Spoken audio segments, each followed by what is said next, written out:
kubona hari miliyoni waratiriye kuri banki nimugoroba.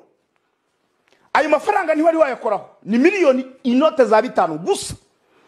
Ayo mafaranga genda yazane mu nzu y'Imana kugira ngo bizya bindi watekerezaga ndetse na modoka bashaka kugura kugira ngo Imana igukubire iguhumugishe kuzamure. Iyo miliyoni ugomba kuyizana mu nzu y'Imana.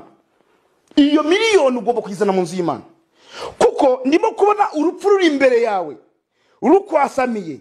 Ndimo kubona nta minsi 3 ufite ku isi. Iyo miliyoni ufite mu rugo ni igitambo kikuraho urupfu warugiye gupfa. Iyo miliyoni yizane mu nzu y'Imana kugira ngo tugusengere.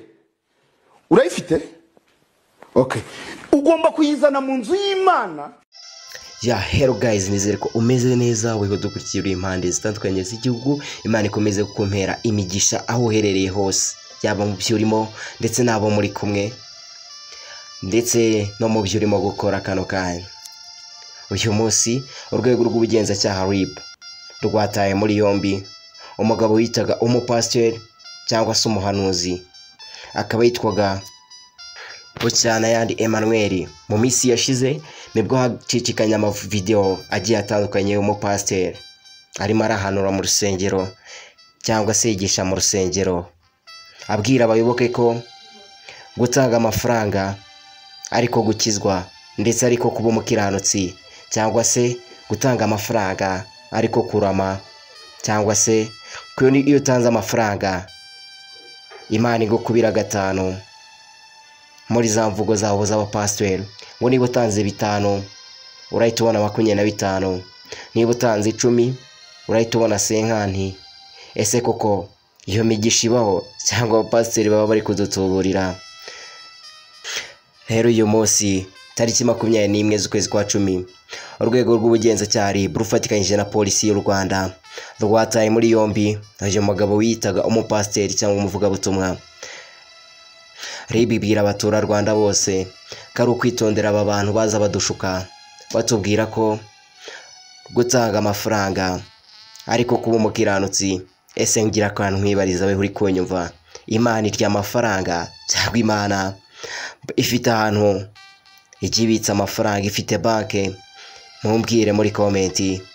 Rero uyu mupasiteri we yavugaga ko iyo utanze amafaranga mu nzu y'Imana uba ugiye wabona ubugingo buhoraho, ndetse uba ugiye waba umukiranutsi, waba umuyoboke wo mu ijuru. Dore ko ngo abakristo batakibaho, iyo utanze amafaranga nibwo ugiye waba umukristo. Hari benshi babyumvishe barabikora, gusa nyuma yaho ntibacicitse, n'abandi babyumvishe ntibacicitse. RIB none yabikurikiranye. Uyu mupasiteri yagaragaye mu nsengero nyinshi zigiye zitandukanye, cyangwa se ku mbuga nkoranyambaga, mu mavideo menshi wagiye ubona cyane kuri zino mbuga nkoranyambaga za TikTok, YouTube ndetse n'ahandi. Hagaragara avuga ko ngo umuntu ufite amafaranga ngo miliyoni ukuye kuri banke y'inote za 5 gusa, ayo mafaranga ngo yazane mu nzu y'Imana, ngo dore ko ngo ugiye gupfa, ariko ngo nuyatanga urakurirwaho urwo rupfu. Ese mumbwire, Imana irishyurwa kugira ngo tubeho? Ibyo uyu mupasiteri yakoraga mu nsengero zigiye zitandukanye, arimo atera ubwoba abayoboke ngo kora mu mufuka, ngo niba ugiye gutura ngo uzamura kontake uyitange, uzamura imfunguzo z'imodoka uzitange, uzamura amafaranga uyatange, uzamura telefone ngo uyitange, kuko ngo ibyo byose ngo ugiye gutanga urakubirwa ngo 5.